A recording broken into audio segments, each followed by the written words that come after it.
Okay, just a little introduction. Towards the end of this, I'm going to kind of repair this. This is after I did some fret work and restrung it and cleaned it up. This is the Lickety Split Banjo. This was patent pending in 2002, trademark Lickety Split Banjo. And I don't know when this was made. They got their patent pending in 2002. Never seen one before, never played one before.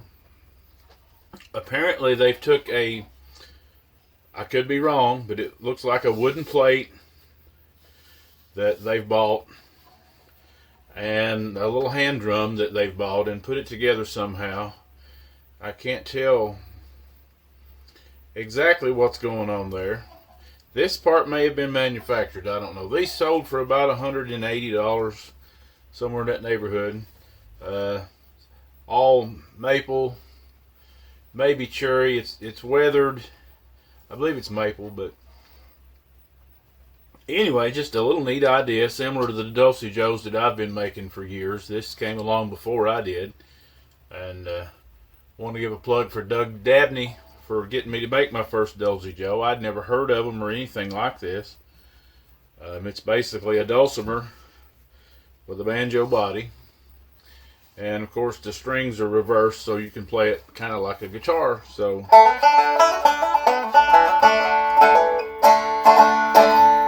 and there's no doubt that it sounds like a banjo. Most people play a dulcimer or a drumstick type instrument, or a Dulce Joe or Lickety Split Banjo. I'm assuming there are probably a few more trademark names, but most people only fret the bottom string, which they call the melody string. If you'll notice, there's a fret missing here, a fret missing here, a fret missing, and so forth. And this gives you the scale in this key, which is D.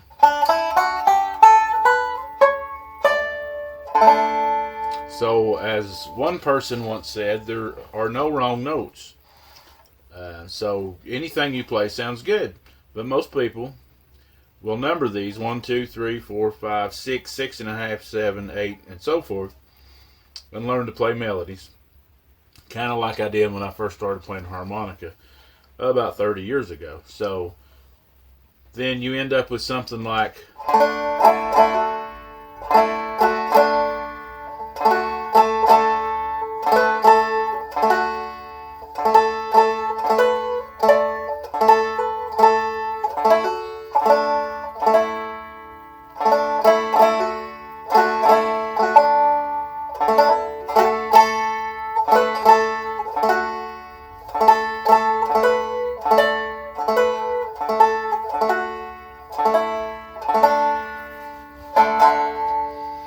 once you've had a little time in it, you can.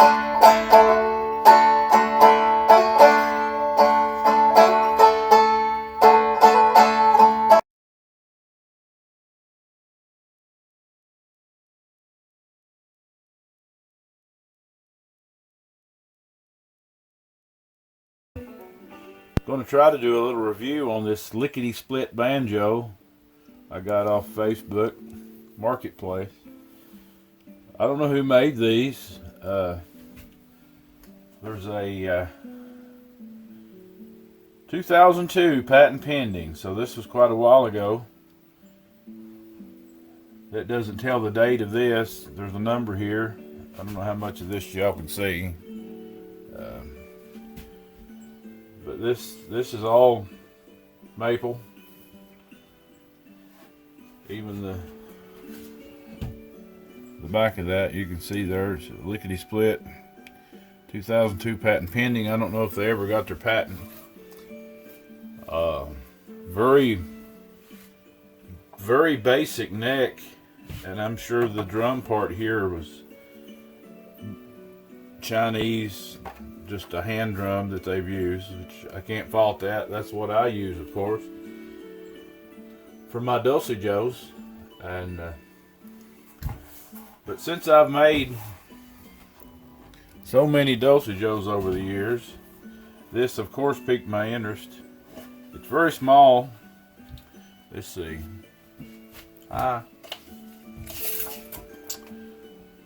27.5 inches overall, 20-inch scale length. I don't have the bridge here, it's in the house, but it's just a very, very basic little wedge of maple. And as I said, this thing is just incredibly simple, except this bowl. I have to wonder if this is a plate, a wooden plate that they've used. I'm not sure how it's attached, so I'm not going to get into all that. But not a bad little design, but I'm sure you try to mass produce stuff, you take all the shortcuts you can, but the frets are sticking out, and I don't know if that's from years of the wood shrinking. And a couple other little things. This is, the head is stretched here. Looks like it's pulled up off this epoxy holding it on. And I don't know why they've got this felt on the end of the neck. There's bits of wood glue here falling out. It was tuned to high G, very high G, and not low G like most CBGs are. It'd be a high G starting with the G string on a guitar. No G string jokes. But what I'm going to do is just file the frets a little bit, kind of polish the ends out above the top, and just clean it up. And I'm going to try a DAD tuning or something close and see what she sounds like, and I'll probably sell it. I'm not looking to make any money on this. I just knew that I could probably reach more people that might be interested in it and save it from living in a closet than the lady that had it on Facebook. So I'm just going to gently file these fret ends here. As you can hear, they're sticking out quite a bit.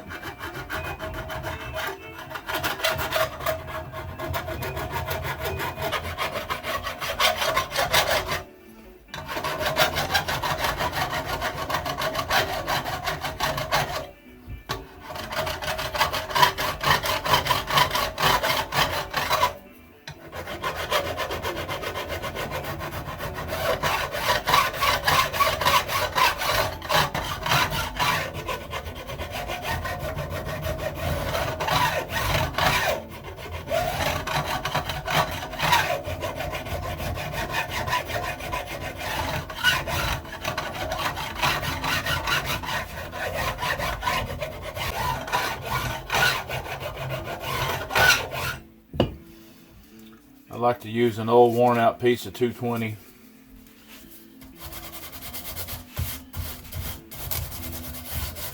On those edges.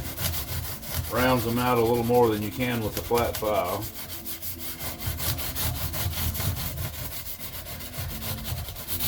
Just kind of dust the top of it. Of course, get your old rag that has all sorts of oil and glue and sweat and blood and tears and, you know, stink bug guts and everything on it. That's always nice. And still, they're not great. Really sticking out right there.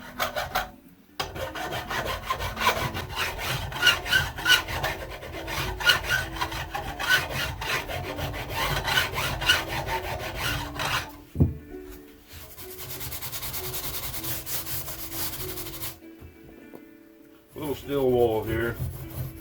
Never hurt anything. Just keep them away from a 9-volt battery. Just a tip for all the kids: if you want to start a fire, I'll stop right there. Okay. That is not great. It is way better, but still, we've got some nonsense going on here.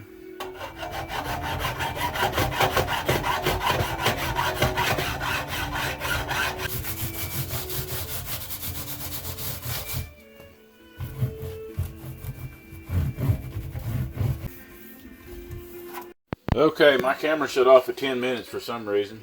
I'll have to check that out later. May have a little different camera angle there now.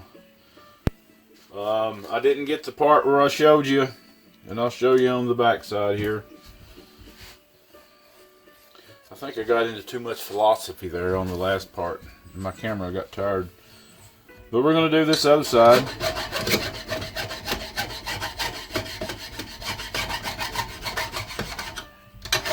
Of course, you can hear and feel when you stop filing frets and get in the wood.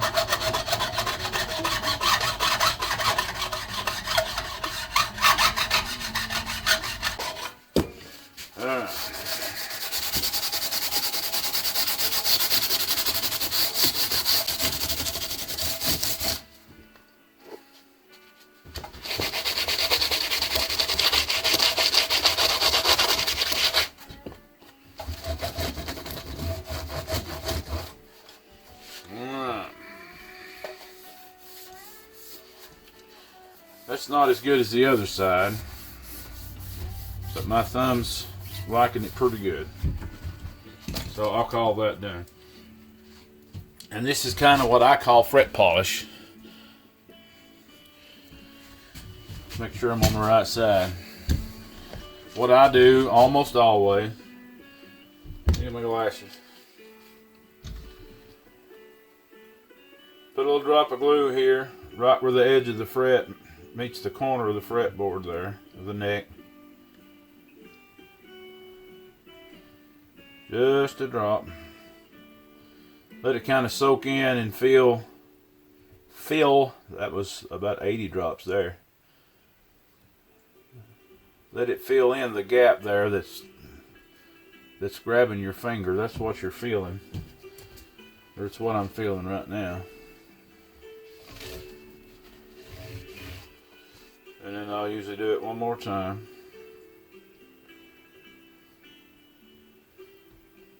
And that again was way too much.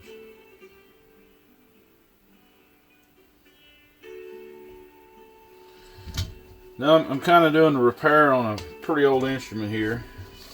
So I'm not being super particular like if I was building something. What finish we've scratched off with the file and the sandpaper, the super glue is going to cover up. So this is still going to be protected. It's smooth. And now, oh, that's wonderful. That's as good as anything. Well, as good as most, way better than most new guitars. I'm just going to get some furniture polish and kind of clean this up. And I have a bee after my ankle here. And then I've got some strings I'm going to put on it.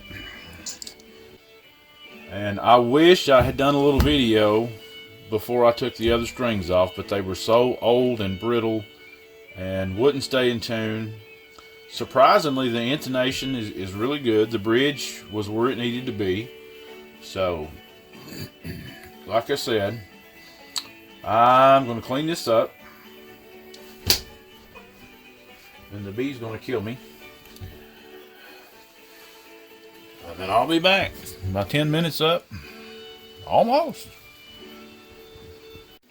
So I'm back. Went and got the bridge. As you can see, it's just a tiny little piece of maple they've cut to sit in there. Normally, my bridges are about 1/4 to 3/8, and this is almost 3/4 inches tall, so really tall. I dug up these mandolin strings. I have a 24, a 14, and a 10. And I was thinking I would tune it to DAD, but with this short scale length, I don't know. That would be pretty floppy, but I'm going to go ahead and put these on, and we'll see where it turns up, and we'll see what it sounds like.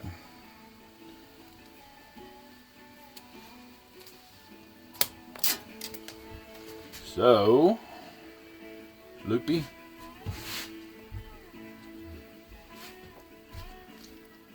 I hate slotted headstocks. They're so aggravating. Put strings in. But, come to realize, or to lie,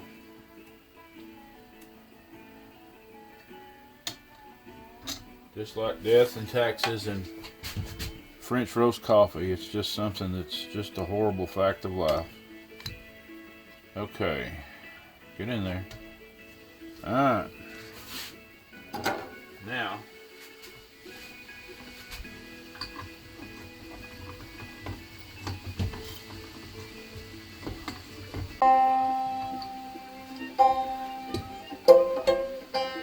so go back a little bit.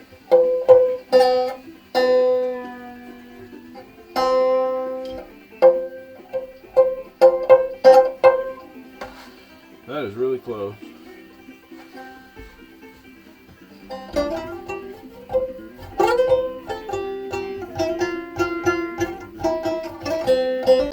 I don't know what that's tuned to because you guys are using my phone, which has my tuner on it. So I'm assuming that's a G because almost all this bluegrass music is in G, as some of y'all may know.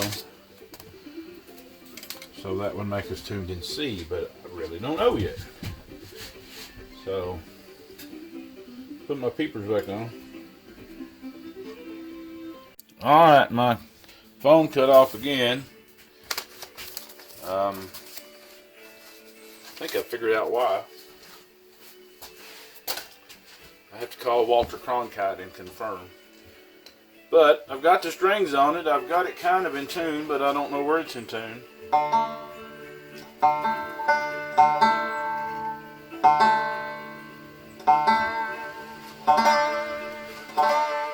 This must have been made by Floyd Rose. The Floyd Rose Banjo Company. Let me turn this music off real quick. Boy, when I said quick, I meant quick. Make sure the camera's still rolling. Alright. Check my intonation. So, it's a little sharp.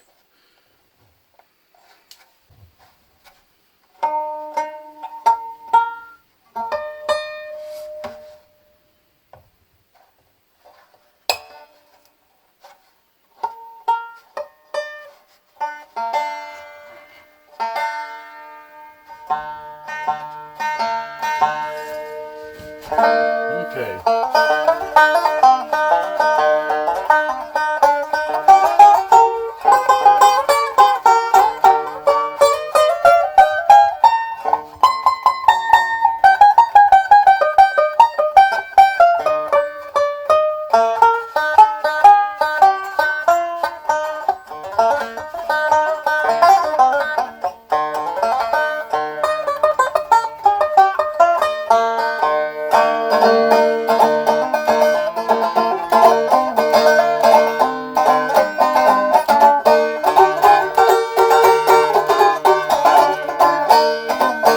Plays out great.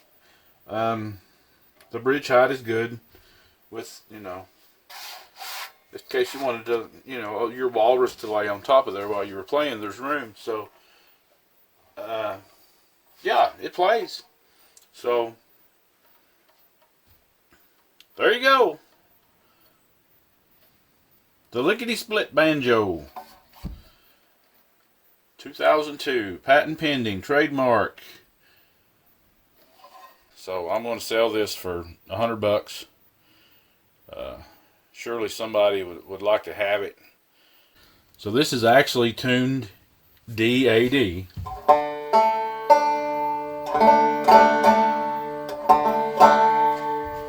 So I'm going to leave her just like she is there. And I'll do a little video later after I comb my hair and such. And take some pictures and all that stuff. And she'll officially be up for sale, but this is kind of the rebirth video. Which, you know, all I did was dress the frets a little bit and put strings on it, so. But who knows how long this thing's been sitting around. It wasn't in tune. The strings were at least 10 years old. So crusty that you could just about break them. So, yeah, it'd be a nice little instrument for somebody, for a kid to beat on. I think it's tough enough being made out of maple. You know, they wouldn't destroy it in 2 minutes. So anyway, I'm going to hush, get off here, and drink some more coffee. I don't know if you can see that. Lickety Split Banjo. Lickety Split Banjo. It's on the back too, but it wasn't fooling around.